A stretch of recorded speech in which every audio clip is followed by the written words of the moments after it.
Well, hello, everyone. Salamat Sazbi, Zdravstvuyte. On behalf of the British Kazakh Society, it's again a pleasure to welcome you today to this webinar titled Finance for Mining in Kazakhstan. We're also pleased to say this event is in cooperation with our special partner, the Department of International Trade, and Ross Lund will say a few words on behalf of the DIT. Thank you, David. Yes, good day, everybody, and welcome from DIT to this BKS session. Мне очень приятно сегодня присутствовать на нашей встрече. Я рада, что сегодня у меня появится возможность поговорить на такую большую аудиторию. So mining exploration and development is a finance-hungry business. A drill campaign sufficient to prove a resource can cost tens of millions of pounds, and the development of a mid-size base metals project can cost hundreds of millions of pounds. London is an important centre for mining finance. You might look to Australia for high-risk prospecting finance, to Canada for exploration equity, but if you're developing a mine, you'll definitely find yourself in London at some point.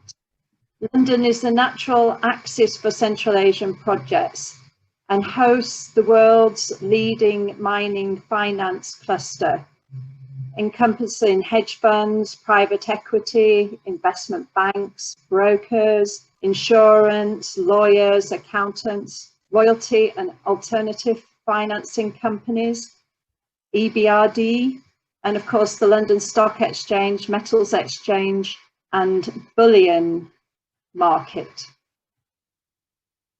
The UK has been very pleased to work with Kazakhstan in supporting its ambition of being the finance centre of Central Asia. And it's impressive to see the progress that has been made with the AIFC and the AIX. Today we'll have a discussion on mining finance from an impressive panel who all happen to be female. And I'm very pleased to be part of this session. And now I'd like to hand over to Beth, who's going to moderate the session. Thank you. Sorry, if I could just interrupt one moment on a couple of housekeeping events. The first the webinar will be video recorded and available on the website after the event. Secondly, there is a simultaneous interpretation into Russian.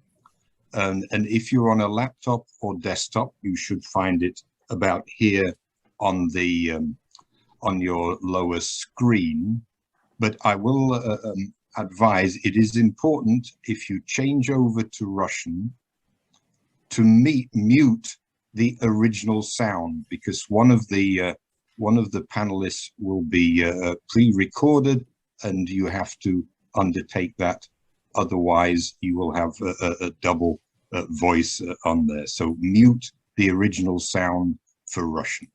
So with that, we'll go on to our moderator today, because Beth Payne, she's a communications and investor relations professional with Wardle Armstrong. She has experience working in a commercial capacity with a range of mining sector companies in a number of jurisdictions. Over to you, Beth. Thank you very much, David, and thank you, Roz, as well, for inviting me to be part of such a wonderful panel of experienced women today. So just briefly, I'll run through who we have joining us today. We have Dilara Tektiglova from the Kazakh Invest National Company, Ayuna Nacheva from the London Stock Exchange Group, Natalia Lakwazana from the EBRD, Yelena Ten representing the Astana International Finance Centre, and last but certainly not least, we have Gulshan Kashabayeva, who's our guest speaker from Women in Mining Kazakhstan. So before I introduce our first speaker, can I just encourage participants and the audience to ask questions using the Q&A function at the bottom of the screen. We will be having a 15-minute Q&A session at the end, so please send in as many questions as you can. So first of all, I'd like to introduce Dilara Taktiklova. Unfortunately, Dilara can't actually be here with us today, but she's been kind enough to send over a pre-recording along with her presentation. Dilara is a project director, Department of Project Management at Kazakh Invest National Company. She started her career as a fellow at the United Nations headquarters in New York, and in 2013 to 2014, gained experience working with the Department of Economic and Social Affairs, as well as the Department of Management. She joined the Kazakh Invest National Company in 2014, and since then has been promoted to Department Director. So a very warm virtual welcome to Dilara.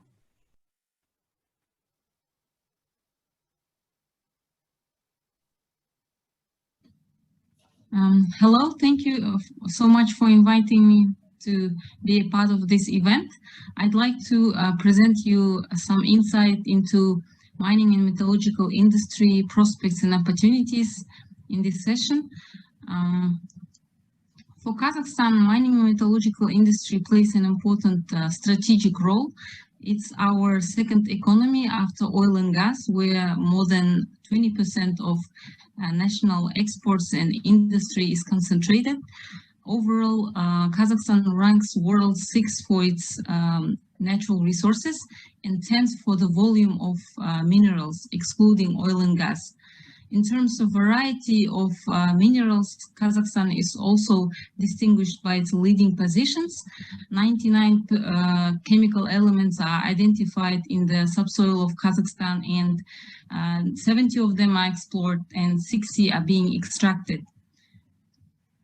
We believe that prospects for the development of mining metallurgical industry in Kazakhstan are related to the following. First is the exploration of new prospective areas that have not been explored before or explored to limited extent.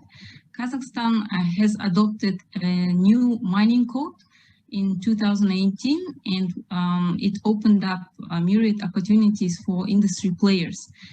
Second is the development of deposits for which exploration and mining licenses have been already provided.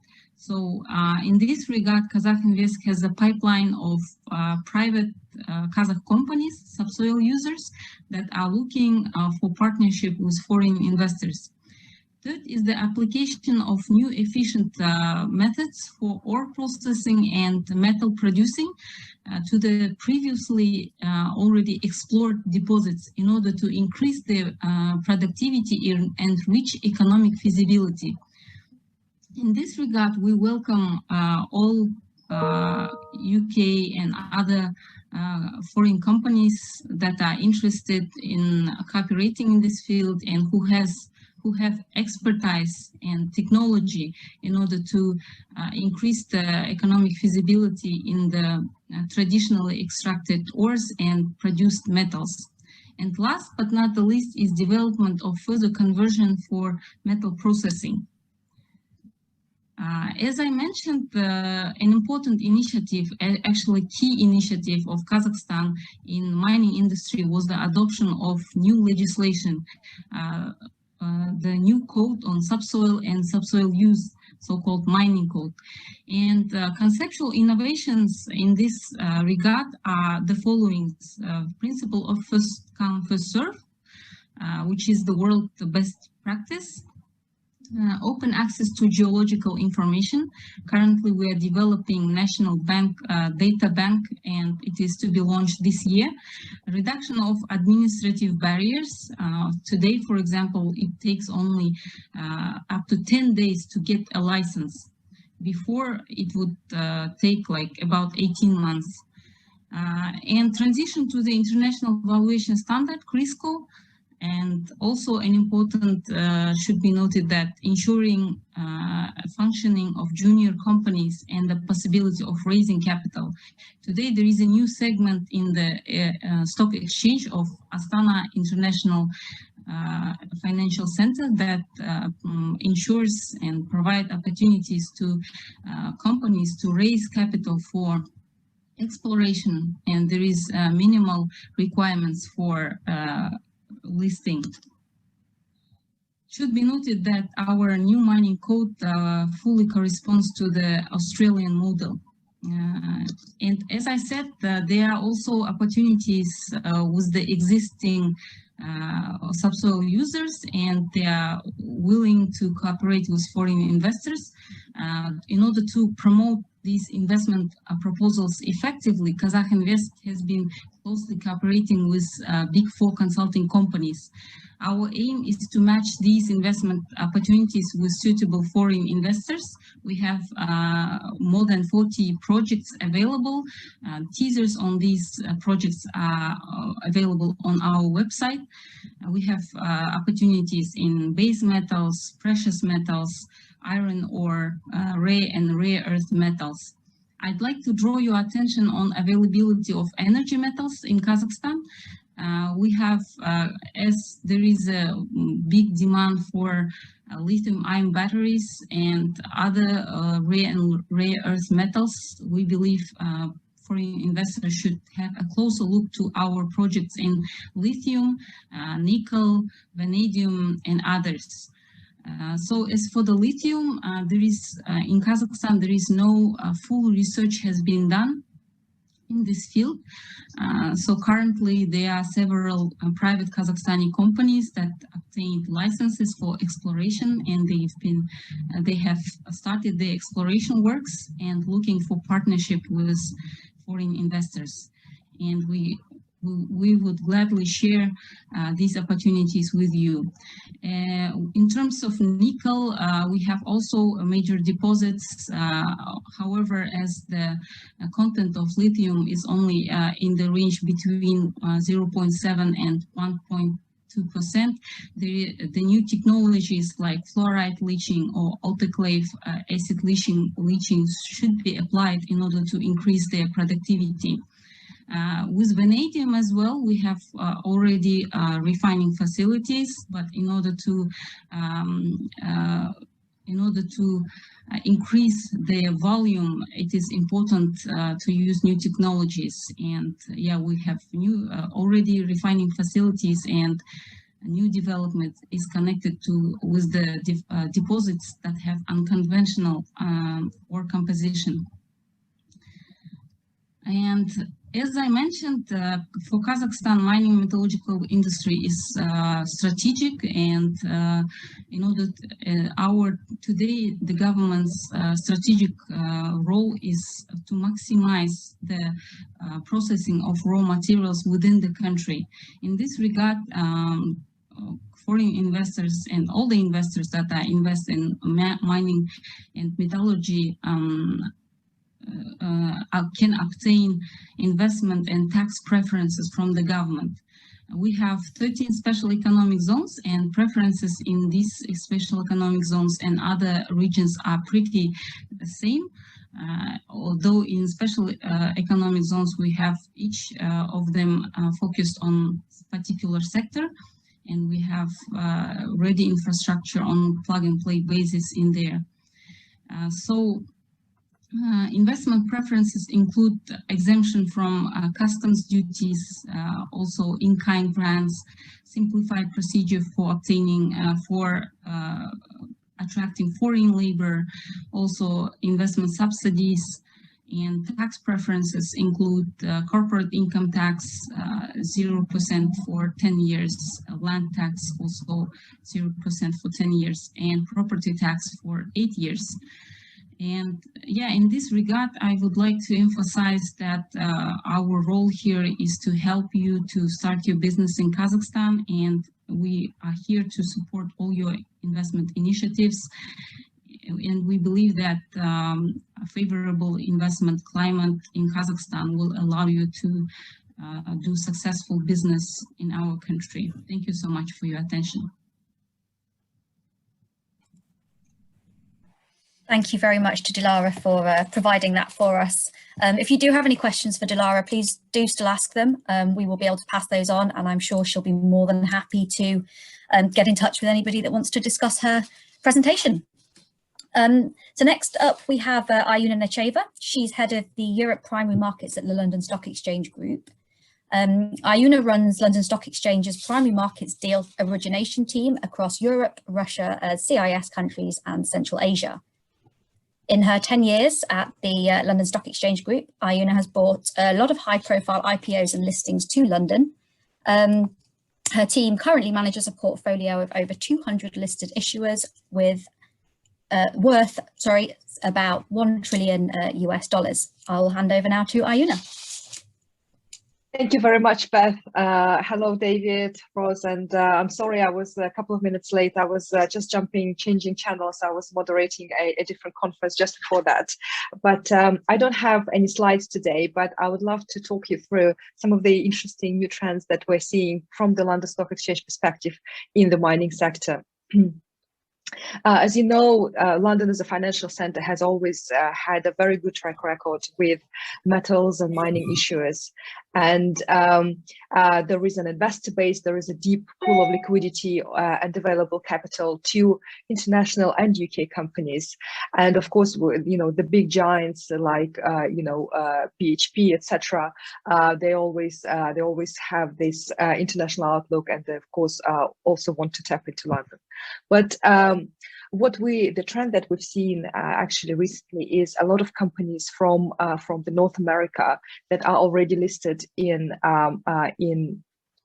countries like Canada and the USA would want to come and actually list and have a dual listing in London.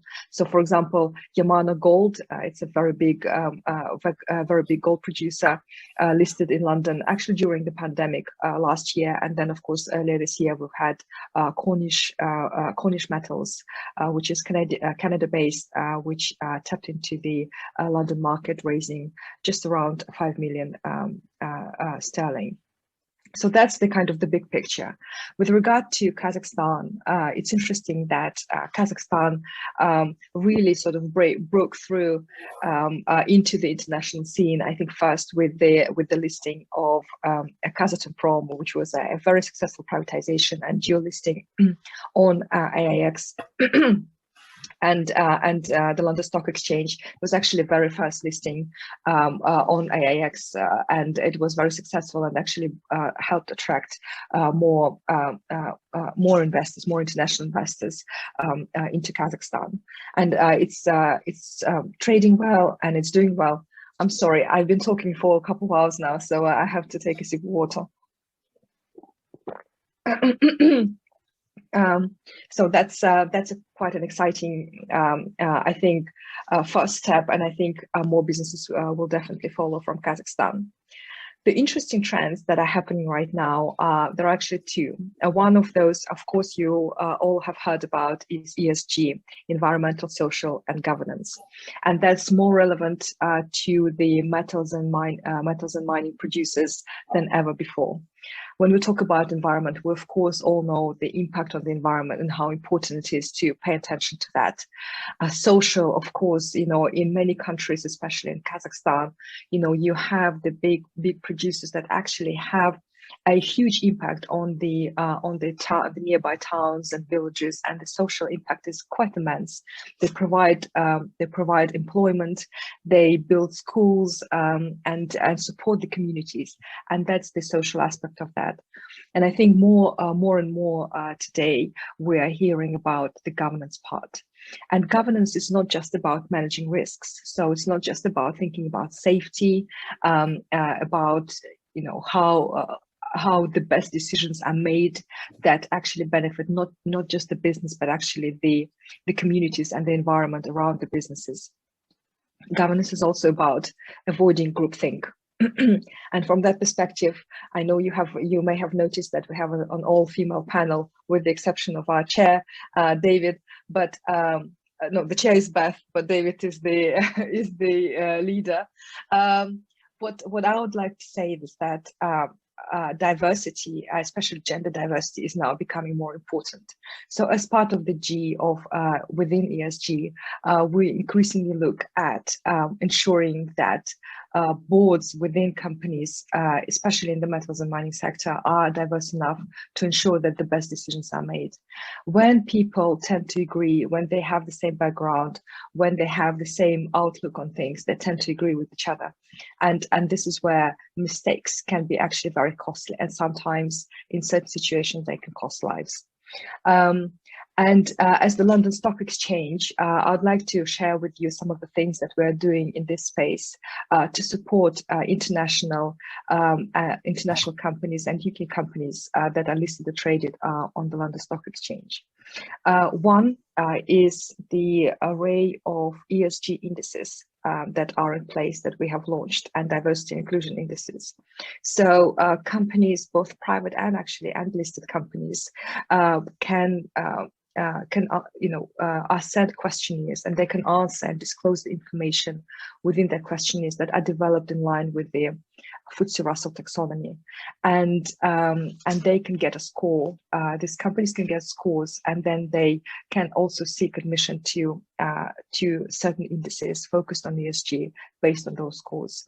That's one thing that's important, and that, of course, being part of the index ensures that you have all of the additional investors and the diversification that you need and the capital that you need. The second point is the innovation that's just recently been launched. It's called the transition bond segment, and London Stock Exchange actually launched it just last week as part of the sustainable bond segment that we already have. And the transition bonds segment actually looks at enabling companies to start this path towards a transition towards net zero, in line with the TCFD and in line with the other industry requirements that are in place. And we have developed a number of criteria that companies and metals and miners can seek to qualify for, and then raise capital where they will commit the use of proceeds to certain causes that will enable them to comply with the transition to net zero by 2050. So that's one of the things that's happening, and I think it's very important that investors and companies and market infrastructure such as the London Stock Exchange come together to ensure that collectively we work towards a better future. So that's it from me. Thank you very much for that, Ayuna. I guess the rest of the panel is as well. I'm very, very keen to see more diversity in the industry, so thank you very much. Next up, we have Natalia Lacrozana. She's Senior Banker and Associate Director at EBRD. She has over 20 years of banking experience across emerging markets, and the last 10 years have been in the natural resources sector, including numerous debt and equity transactions in oil and gas and the mining sectors. She currently also oversees the EBRD's operations in the natural resources sector in Central Asia. So thank you very much, Natalia. Thank you, Beth, and good afternoon, ladies and gentlemen. I would like to start by extending gratitude to the British Kazakh Society for giving me an opportunity to present the European Bank for Reconstruction and Development. Just a few words about who we are and what we do. EBRD is an international financial institution supporting the development of sustainable and well-functioning market economies. We are owned by 69 countries, including Kazakhstan, and 2 intergovernmental institutions, the European Union and the European Investment Bank. We invest in key economic sectors of 38 countries, from Baltics in the west to Mongolia in the east, and all the way south to North Mediterranean. We will celebrate our 30th anniversary this year. In those 30 years, the bank has invested approximately 150 billion across 6,000 or over 6,000 projects, and some 3 billion went into mining. Kazakhstan is a top investment destination for EBRD, with annual business volume of between 700 and 800 million a year, and about 1/5 of it goes into natural resources. And it's no surprise, as also Dilara dwelled about, that a substantial part of what we've been doing in the natural resources is in mining. The country possesses a very vast mineral reserves and a remarkable variety of minerals. I've read somewhere that over 60 out of 105 elements of the Mendeleev periodic table can be found in Kazakhstan. Let me say a few words about our mandate. There are several objectives for EBRD activities in promoting transition to market economies, and they are outlined on the right-hand side of this slide. The above objectives frame the rationale of our involvement in the extractive sector and underpin why and how EBRD engages in mining in our countries of operations. We aim to achieve those objectives through the three key directions: policy dialogue, technical assistance, and provision of finance. Some of them are quite intertwined very often. And the first two, the policy dialogue and technical assistance, are pretty unique to EBRD as the international financial institution. They differentiate us from commercial sources of finance and constitute a particular value added to our clients. Let me mention that all objectives are equally important, but let me flag a few examples of those activities and initiatives in Kazakhstan, specifically in the policy dialogue and sector reform space, where we have contributed to sustainable development of the country's mining sector. First of all, EBRD supported the Kazakh government in the development of a new subsoil use code, which was adopted in 2018.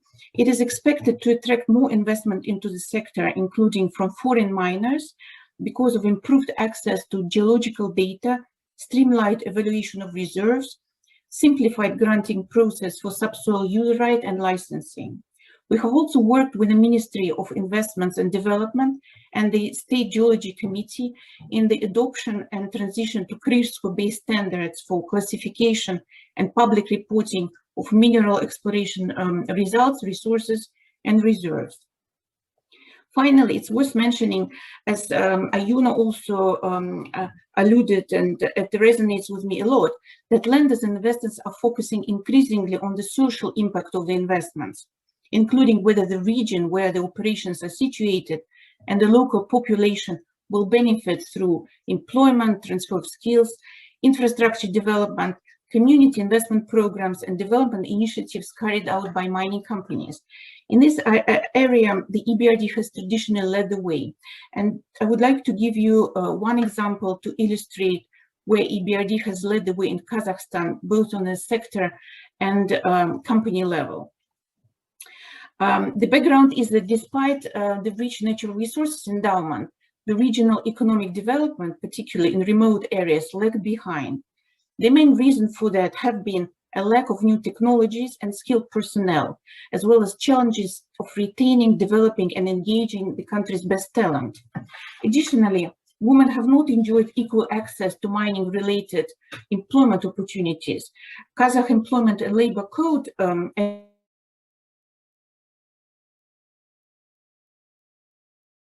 of those rules have been in mining.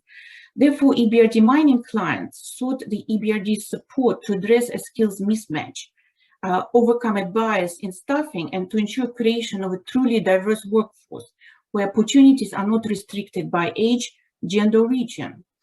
3 years ago, EBRD launched an integrated approach to economic inclusion in natural resources, and we have seen some tangible results already. In particular, the new labor code approved in 2018, in that the government removed, thanks to the gender policy dialogue, some 75 occupations from the prohibited list on the grounds that such occupations are not detrimental to women's health.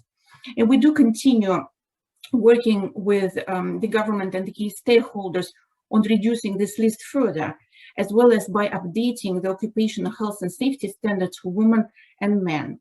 We have also helped several of our mining clients to improve gender equality and economic inclusion. It is worth, for example, referring to Polymetal. Their training academic center developed the course called Information System in the Mining Sector to provide work-based learning opportunities to its 650 employees, 1/3 of which are women. Polymetal also contributed to the development of a training program on occupational health and safety that they made available to several local vocational colleges. So this is the type of work which we can do with our clients. I'll skip that. I don't want to spend too much time on this particular slide detailing the EBRD product range because of the time constraint. I'm happy to elaborate further in the Q&A session or bilaterally after the webinar, just to make a few points to highlight. Well, the product range is vast and diverse, and the instruments can be adjusted to the client's needs. While some clients have wide choice, others are limited by a few factors. For example, a project stage of development, position in the cycle for specific commodity, sponsors' experience and creditworthiness, and maybe some other factors. But what's important that we're starting to work with our clients early and provide guidance on the financing structure, as well as advice on ENS aspects of the transaction, including engagement with the stakeholders. I would like also again to mention ESG, that has been gaining pace in the mining sector for a number of years. But recently, its role has shifted from a mere compliance burden to financing as opportunity, as several of green finance products have become available to mining companies that can demonstrate strong ESG credentials. And here also, perhaps worth mentioning, that we're working with the Astana Financial Center on developing some of the elements of the green financial system. And I would like to leave you with a summary of the type of companies that we finance and the type of commodities and a selection of financial products and technical cooperation support that we can provide to our clients. And as you can see, several of them are from Kazakhstan. I would like to conclude my intervention by just adding that EBRD has gained the trust of its partners and is recognized for its experience and pragmatic attitude in helping mining companies and investors to implement projects in a sustainable way and coordinate and resolve a variety of issues that can be associated with project diverse and multiple stakeholders.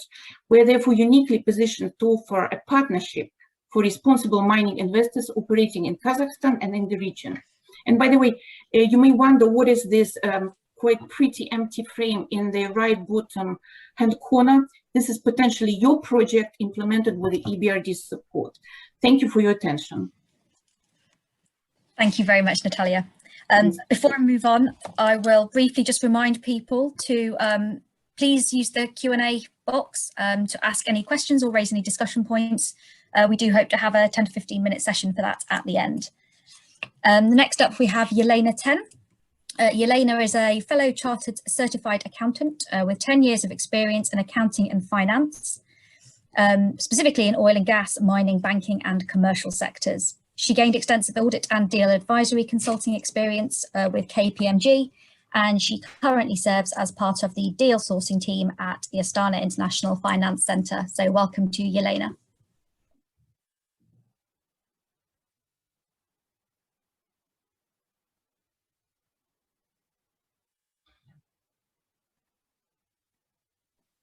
Yeah, sorry, I just admitted myself. Thank you very much. Thank you very much for the dear audience. Thank you so much for inviting us for this webinar.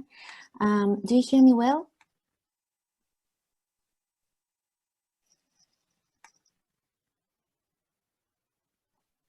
Sorry, can you hear me? Yes, we can hear you, Yelena. Yes, thanks. So I'm starting my presentation. I'm the Senior Manager of Deal Sourcing Department at AIFC. And before I will jump in to the benefits and privileges offered at AIFC, I would just want to talk briefly about what is AIFC. This is basically AIFC's Astana International Financial Center that was created with the aim to create the safe platform for investors to invest in Kazakhstan, in countries of Central Asia and Caucasus. So this is the unique center of its kind in our region. And basically, what are the key features of AIFC? First and foremost, AIFC is an independent jurisdiction and has its own independent court and arbitration system. There are 10 independent international judges and 37 arbitrators that are working at AIFC that ensure high standards of quality of resolving different disputes and arbitrations at our jurisdiction. And they are working under the leadership of Lord Mans, who is the former Deputy President of Supreme Court of United Kingdom. At AFC, there is also the separate regulator called AFSA, and we have a liberalized currency control, which basically means that all transactions between AFC participants, these are the companies that are registered at AFC, may be denominated in any currency which are agreed between them. The official language of AFC is English, which is very convenient for any foreign investor. And you may also heard about our Astana International Stock Exchange that was formed in 2018, and that has made a number of successful IPOs and listings there. There are 15 legal forms available at AFC. So basically, when you create an entity, you have a choice to how to structure your entity ownership in this entity, or the deal that you are going to enter into. There is a private company, there is a trust, foundation, special purpose vehicles. So there are a number of legal forms that will help you to structure your transaction in an optimal way. There is a separate expat center that helps to onboard the foreign citizens and the employees of our participants, and they also help to obtain the visa. As you know, there is a special visa regime offered to AFC participants and its employees. Basically, it's simplified, and the employees are granted with 5-year work visa of AFC participants. So. Yeah, and there are certain tax benefits offered when you're registering at AFC. I would say majority of tax benefits available for financial services companies, but there are also benefits available for mining companies as well. For example, the exemption for dividends paid by AFC participants. There is a zero withholding tax, and also there is a zero income tax on any dividends or coupon payments which are accrued on securities listed on Astana International Stock Exchange. There are several mechanisms offered at Astana International Stock Exchange that we'll talk about later. Some of them are suitable for mining and junior mining companies. And of course, here at AFC, as deal sourcing department, we help the companies, including mining companies, to raise capital and to attract foreign direct investments. Here is some practical example of what holding company registered at AFC can receive as a benefit. I'm sure that these materials will be distributed after the webinar, so maybe you will get acquainted better with this. But I'll just say that in the last couple of months, we have onboarded one of the largest international companies from India, which is engaged in petrochemical production, and there are a lot of international companies that are keen to create a holding company at AFC in order to structure its presence in Kazakhstan and Central Asia in the better way. So they basically create the holding company at AFC, and then they can own any operating assets in Kazakhstan, which is very convenient. So basically what we do as a deal sourcing department. Few words about our department. We are a number of experienced professionals. Majority of us are ACCA qualified. We have experience in Big Four companies, in auditing and deal advisory and deal structuring. Therefore, what we do is we source the projects from different sources. We collect the pipeline, and we perform our analysis and verification and high-level due diligence on those projects. And in case we see that the project is a prospective one, but it lacks some packaging and some pitching, we help with that because we have a consultant with consulting experience in that. And later on, once we obtain the ownership and we are sure about the project and its financials and the model and everything, we can pitch it later to the buy side. And on the buy side, we have strong strong bonds with local private equity funds. We work actually with them on both ways. We offer some projects to them, and also we obtain some projects for them for later pitching. And just with the various foreign investors that are coming through our network. I would just want to show you some example of the recent project, which is now in the process of negotiation. Basically, that was a junior mining gold company, and we performed our analysis and due diligence, and also we prepared some investment proposal for them. And once we started actively pitching it, there are 2 investors already which are actively looking at the company. They're in the process of signing the NDA and looking to the data room. And there are also interest from one supranational entity, development bank, who is also keen to support them. Yeah, so basically here is just a summary of how we can help the project to obtain all the necessary tools that are available both within AFC and with on the external side. And a few words about some instruments offered by our Astana International Stock Exchange. There are some simplified regimes for medium-sized businesses, which were introduced last year. So first, for example, if you're a medium-sized business, you can enjoy some exemptions for listing if you want to list your securities on our stock exchange. And there is also a 2-tier approach for junior mining companies and just for mining companies, which allows junior mining companies to enjoy some exemptions also for the listing. And there is such instruments like private placement. For example, this is also called as exempt securities. For example, if you have a predetermined pool of investors, you can also enjoy some exemptions from the general listing requirements once you want to attract financing via the stock exchange. So basically, to wrap up, here is a summary of what we do as a department. And I would just want to tell that if you are a potential investor in the mining or junior mining companies, or if you are a project who seeks investment, we are more than happy to get in contact with you, to know your needs and interests, and to help you as much as we can. So thank you very much. Very much, Elena. I'm conscious that time is moving on very quickly. So I will now hand over to our guest speaker, Gulshan Khoshabayeva. Gulshan is founder and director of Women in Mining in Kazakhstan.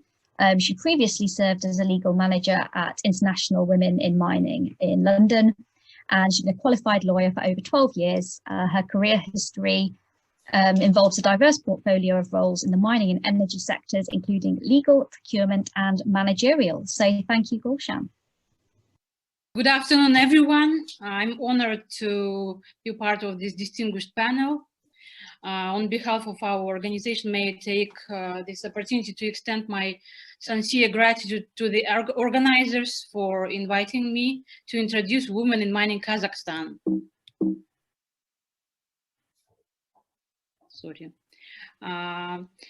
Women in Mining Kazakhstan is a volunteer-based, not-for-profit organization. Since its registration in 2020, it has been operating with the support of sponsors and volunteers. It is working in cooperation with international organizations, i.e. International Women in Mining UK, WIM Canada. Our mission is to strengthen women's participation in the sector through advocacy, professional development, regulatory reforms, and equal treatment at all levels of engagement in order to achieve gender diversity and inclusion for a sustainable mining sector. Women are still underrepresented in higher paid leadership and management roles in Kazakh mining sector. So the problem will not fix itself. We are working towards building a community to address the role of women and gender in the sector, to realize our potential to innovate and to create value for stakeholders, shareholders, and society.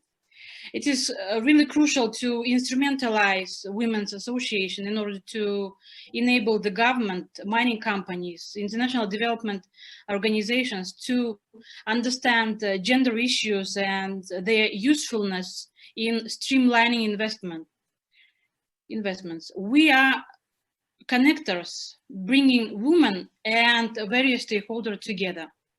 Our executive board members represent various stakeholders. For instance, Natalia Dauletyarova from the Ministry of Environment and Geology, Janat Baidalina from Ministry of Infrastructure and Development, Sakina Sherbekova from Central Asia Metals, and Olga Protasova from the UK Embassy in Kazakhstan. Our non-executive board is global and diverse.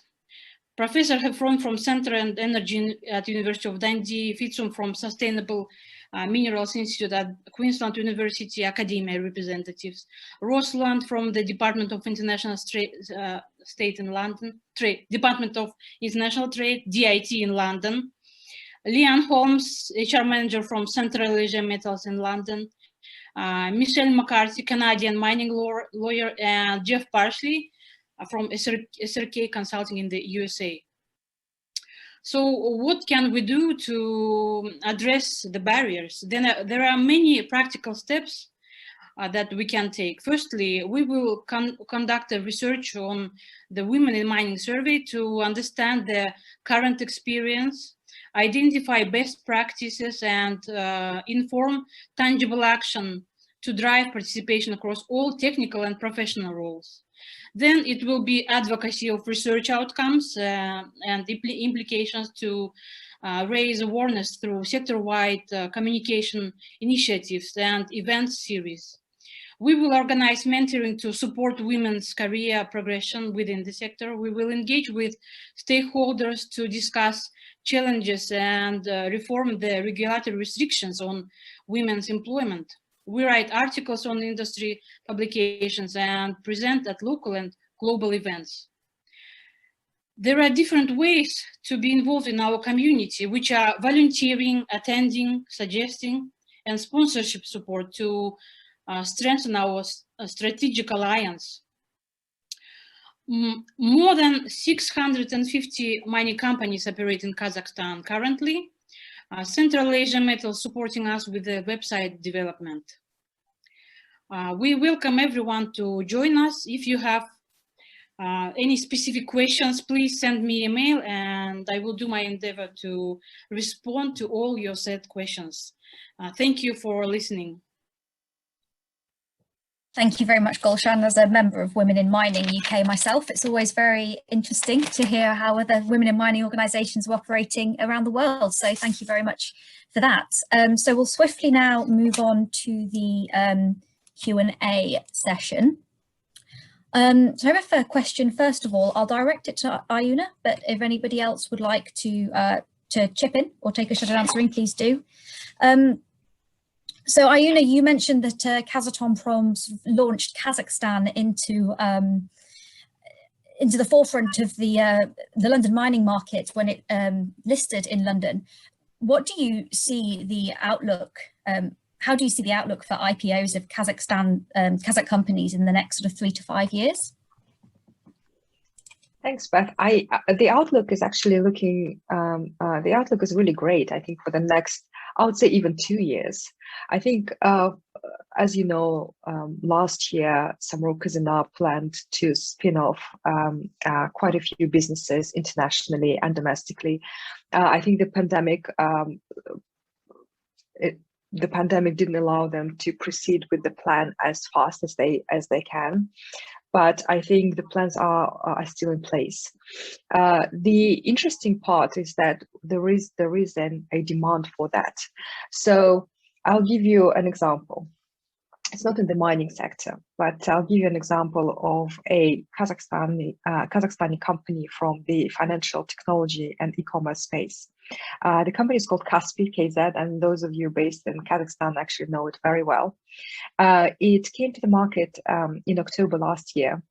Not only did it basically went through the roof in terms of the pricing, so they actually had to upsize and go above the price range that they were expecting, the demand was phenomenal. But they also actually became the most liquid company, the most liquid security on the London Stock Exchange out of 2,500 stocks on the day that they joined the market, that they started trading. So this is to give you an idea of the level of appetite that's there for great emerging market stories, specifically from Kazakhstan, where we know there is a very good track record in terms of corporate governance and in terms of already having listed companies trading within the country and outside it. So as and when we see next IPOs and companies coming from Kazakhstan, I expect a very similar level of demand and also aftermarket liquidity in companies. An interesting point is that what happens after the company goes public, and a lot of people think that there is an IPO with a big fanfare, and then that's it. But actually, this is the most important bit, what happens afterwards. So Kaspi today is 12.5 billion market size, so it's doubled in market value, just showing the continuous support from foreign investors in the story. Great, excellent. Then I have a question that's come in from Jan Westad. I'm just going to throw this out there, and whoever feels best placed to answer it, please do. So the question from Jan is, how wary should potential investors in the mining sector be of ongoing investor-state disputes? So, for example, a dispute between Kazakhstan and a US investment fund under the Energy Charter Treaty has seen a repeated refusal of Kazakh authorities to pay an arbitral award, despite multiple international courts recognizing the award. Does this demonstrate potential risk for investors in mining operations? May I just comment here? Thank you, Elena. Yeah, I would say that Astana International Financial Center was created with the aim also to address such concerns. So here is the independent court system, independent arbitration, and all disputes are resolved by English independent judges. So of course there are concerns about the bias of the court system, etc. So the creation of this independent platform and the court system and shall remove such concerns in the future for the foreign investors. This was the ultimate goal of creating such a platform, such a place, to create the safe place for investor to ensure that the investments are protected. Okay, thank you very much, Elena. And before I hand back over to David, I was just going to ask a question to everyone on the panel. Just very short, less than 30-second answers. If we were to repeat this panel in 1, 2, 3 years, what changes would you like to have seen to make Kazakhstani investments more accessible to foreign investors? Shall we start with Yelena, seeing as you're on the screen? Do you want to start with that one? Sorry, you are addressing the question from Rustem, right? I'm representing the company, or what would you change? Sorry, I'm just hearing you and just yeah, I would say that I really enjoyed this panel. There was a lot of different and very interesting information, and I would say that maybe in the future that will be helpful if we can onboard some of the, for example, one of the mining project who can successfully, for example, whom we successfully helped, or whom successfully helped, for example, EBRD, so they can share their experience and etc. etc. So to make it a bit more practical, for example, yeah, that's just a proposal. Okay, sorry, Elena, perhaps I didn't phrase the question very well. I sort of meant, no, not at all, my fault. I meant, in the next 2 to 3 years, what developments would you like to see in the industry to make Kazakh companies more investable and accessible to foreign investors? Yeah, first of all, I would say that what we see now in the industry in general, that some of the companies, I'm talking on the sales side, some of the companies are not really ready to attract the investors, so they do not have the appropriate financial model, they do not have the clear understanding and the appropriate business plan on how they want to move forward. And some of them also lack some experienced and expertise management team. So I would say that in order to attract the investments, first of all, the companies that want to attract those investments have to have the strong homework done, I would say. Yeah, and in general, I see that the government is moving forward toward helping the companies. So there are some government support mechanisms, and we also heard about the strategic investment agreement that offers the tax benefits and also the subsidies and state-in-kind grants. There are certain proposals to the tax structure and tax amendments that I hope that will be introduced soon. So yeah, that's basically all. Thank you. Natalia, Iona, either of you like to put in any thoughts there? Well, I think it will be quite rewarding to see more investors coming from outside of Kazakhstan and maybe outside of Russia, because Russian investors are quite well presented in the Kazakh mining industry. And we hope that all the changes that have been taking place in Kazakhstan, particularly on the legislative side, increased transparency, creation of the Astana Financial Center, and so on, will yield to more inward investments, additionally, including from the junior mining companies into the Kazakhstan mining industry.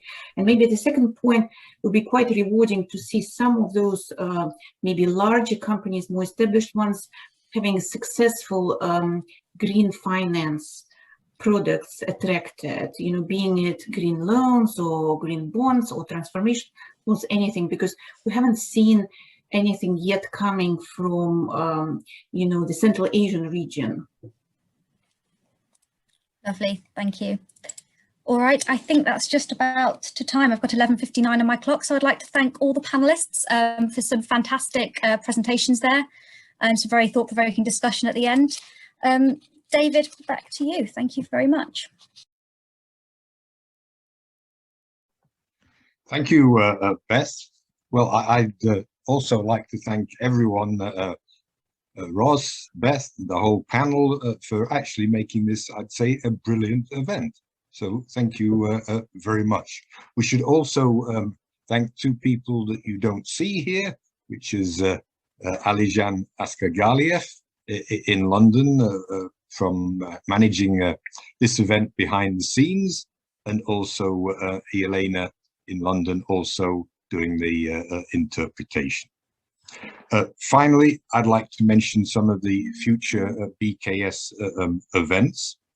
On March the 17th, as part of the series for 30 years of Kazakhstan's independence, there will be a webinar conversation with the Minister of Justice, Marat Beketayev.